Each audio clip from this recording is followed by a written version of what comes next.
Hey guys, welcome back to Finesse Gaming. Thank you for tuning in. Hope you're all having a fantastic day. So in today's video, we're going to go over one of the cheapest and easiest ways actually to modify your PC, and that is actually through the cabling, specifically for the motherboard and the GPU. You can also get cabling for the CPU, which I actually haven't got in here. So as you can see, I've got the cable in the green cable for the motherboard up there and the GPU down here. And we're going to go over how to install that, what it's kind of good for, where to get it from, and yeah, let's take a look at it. Hope you enjoy. Let's go.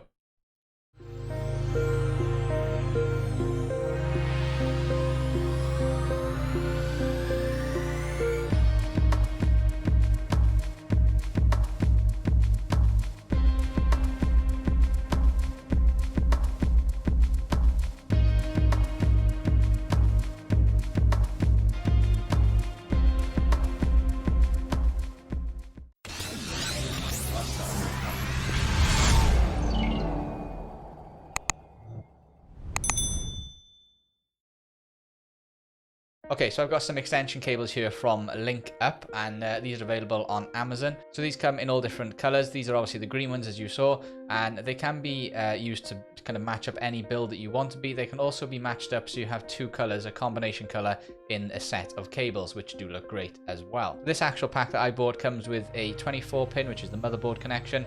It comes with two 8 GPU pins, which is a 6x2 connection, and two 8-pin connections for the CPU, which is a 4x4 connection. So we get all of those. Now you don't have to buy them. Like I said, I haven't put the CPU one in yet, but I may do in the future, which is why I've got it, and I'll explain a bit more later on in the video. So the ones I've got here, these ones are 30 centimeters long. They come in 30 centimeters or 50 centimeters. One thing I will say is you just have to make sure you're going to buy the right length for your PC. So make sure you do measure how long you need. I measured it and it was just about okay for 30 centimeters. You may not have much room though in the back of the PC. So remember, this has got to stick out the back of the PC, bend around, and then come into the motherboard or whatever it's going to be. So this doesn't give you, by the time you've done that bend, much room here going out the back of the PC to connect up. So you just got to make sure that you can kind of route the cables out the back of the PC in the right way. If you're going to make sure that they're going to be kind of cable managed in the right way, make sure you've got enough length. So 30 centimeters or 50 centimeters.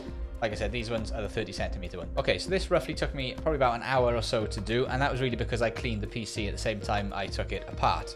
Now, if you're not going to clean the panels and the things you take off, then it probably will only take you about half an hour, maybe 40 minutes. I mean, if you do this quite a lot and you're experienced at doing PC builds, then it probably take you 5 or 10 minutes. But this video, I suppose, is more for somebody who maybe hasn't done it before or hasn't done it very often. But yeah, if you do build PCs all the time, just take a little look, see what you think of them. But yeah, this is mainly for people who haven't done it before, roughly based upon half an hour to 40 minutes, I would guess, if you're not going to clean any. Okay, just a quick run through then of how to actually do it. So obviously the first thing to do when you're doing most things inside a PC is switch everything off, as everybody will know, unplug it, switch off the PC itself as well.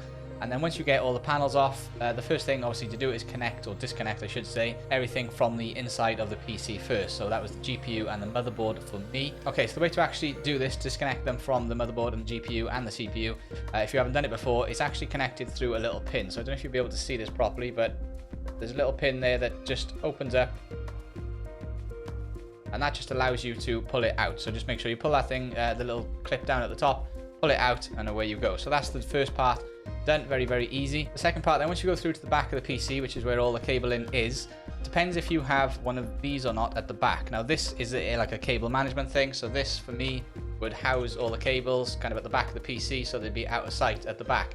Unfortunately, due to the 24-pin connection, because remember these are extension cables, so they extend from your normal cables, they do not connect to the power supply, just remember that. The 24 one was just too big to fit inside here, so I had to take this off, which was, it is what it is, but yeah, I can't fit that on anymore, so that's come off.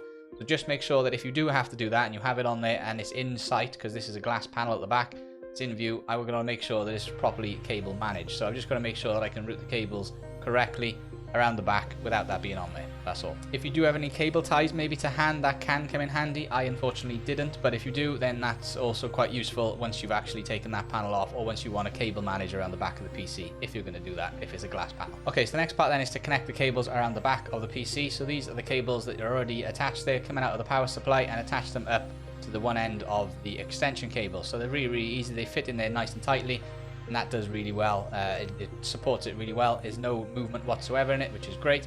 and then thread the next part through to the front of the PC. So I actually had to unravel the motherboard extension lead as well, so the one at the top, before we actually put it in. That's because the motherboard one for some reason becomes tangled. I guess when there's two colors it will look good as they cross over, but with just one single color I think it's better if all the cables just look like they're going straight. So that's what I had to do. You have to just pop off one of the cable ties or cable clips that come with them and just make sure they're all straight as they put them back in, and then attach it all back up. So I had to do that first. If you want to have it so it's like twisted a little bit as you look at it on the motherboard, then just leave it as it is and connect it up. Then once you come back around to the front of the PC, just connect everything back up to the motherboard, GPU and the CPU if you are using it, and just make sure, now this is the real fiddly bit, just make sure that as you're doing it, the cable ties that come with them, so you should be able to see this, there's 3 cable ties on each of them, okay, and they are see-through, so you won't be able to really see them in the build itself.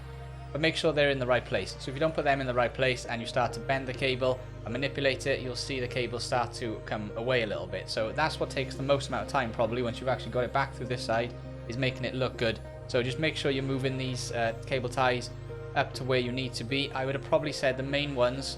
So just remember, this part of the cable is going through the back of the PC, so that doesn't matter. Just make sure as you're doing the bend, there's one on the very kind of extreme part of the bend. There's one controlling the front and one controlling the back of it. So on the motherboard, I've got one that's coming just out, one on the bend, and one as it's almost going into the motherboard itself. Now, as long as you bought the right length cables, that should be fine. If they're too short, you may end up with kind of this really tight bend, which we ideally don't want. You don't want it certainly to be pinching anything, but try to make it as good as you can get it. You probably don't want to have the actual connection between this and the other cables this side, so it's in view, that's out the back. But I mean, if you bought the wrong length cables, that might be what you have to do. So just make sure you get the right length cables. The cables are also a little bit tough as well to bend. So these are quite kind of stiff cables to move about. Just take your time with them when you're doing it. It does take a bit of time just to make sure everything is good, but the end result is worth it. And like I said, that probably takes the longest out of anything, to just manipulate them and get them in the right place so that they are looking good as you want them to be at the end. And my only one complaint with it, I suppose, is actually the GPU cables and the CPU cables if I was to attach them. Unfortunately, because they don't come as one cable, which they wouldn't anyway, they do have this bit of a gap in them. So you can see the 2 cables kind of clearly there. You will see it in a couple of pictures in a second as well. Unlike the motherboard one, which looks great. So it's a shame I can't get, or you don't get with it, any cable ties or cable tidies that can connect all of those cables up as one on this end here. It doesn't matter about them going out the back of the PC itself or even underneath as it's going out. Just at the very front, it'd be nice to have them so they all look as one. So you may have to buy some extra cable ties to be able to do that. And the reason it actually does that, it depends what kind of PC you have, but as you can see here, the cables actually come out stacked on top of each other, so as they're coming out, it's very difficult to manipulate them so that they're like kind of close together, almost touching, so it doesn't look like there's any gap. Unfortunately, with the way it comes through, it's going to have that bit of a gap, unless I can get cable ties to tie them up together. And yeah, there we have it, guys. A very simple and cheap way, so this is less than £40, to make your PC look a lot better. And like I said, it can match any build, any color combination. There's quite a few colors on there, and there's more than just one company that does this, so you'll be able to find different ones. These ones actually as well, the green, I think are kind of glow in the dark a little bit, so they do look good. If I switched off all the lights, they look fantastic. But yes, guys, there we have it. That's the end of the video. Please leave your comments down below. Let me know what you think. Let me know if you have done this in the past, or if you've done it yourself, or if you're thinking of doing it. And let me know if you think there's anything else I could do to make this a little bit better. And yeah, I hope you enjoyed the video, guys. If you did, please make sure to give it a thumbs up, hit that subscribe button, and turn notifications on. Your support is hugely appreciated, and it really does help this channel. And also, as a reminder, you will find me streaming on Twitch, Facebook, and YouTube, usually every Monday, Wednesday, and Friday. It'd be great to see you there. We can come and talk about all the tech stuff and go over some of the PC build stuff as well. But until next time, guys, keep gaming, keep safe, good night, GG.